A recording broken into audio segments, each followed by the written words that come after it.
Virtually every camera that comes to market these days not only has the ability to capture awesome still shots, but can also capture amazing video too.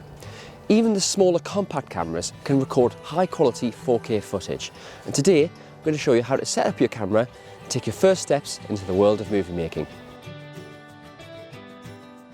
Now, it doesn't matter how steady your hands are, hand holding a camera when shooting video is a bad idea.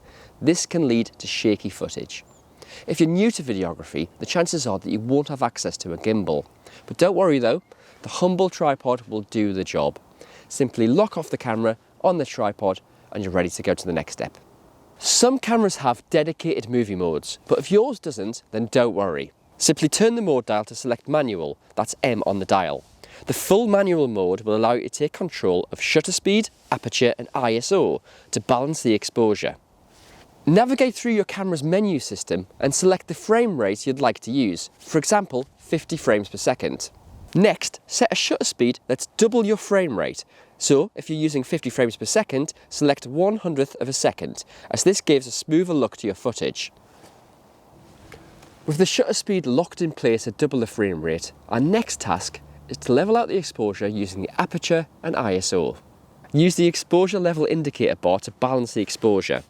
Remember, if you wish to set a certain aperture, you'll have to adjust the ISO, and if this overexposes the frame, then you may need to reduce the amount of light passing through the lens with an ND filter. One of the other things you're likely to find when you move from stills to video is that you use the LCD screen more than the viewfinder. It's just better for composing awkward high or low viewpoints. Use the LCD to compose your scene, and when you're ready, you can press the record button to start and stop recording your footage. Remember, if your camera has dual card slots, some cameras will allow you to record the footage to both cards at once, making an instant backup just in case anything goes wrong with one card. Always remember at the end of every take to hit the playback button and watch your footage through to make sure that it's recorded okay. This is especially important if you're capturing audio as well, just in case there's any wind noise or ruffles on the mic. Okay, have fun recording your first video, and I'll see you next time.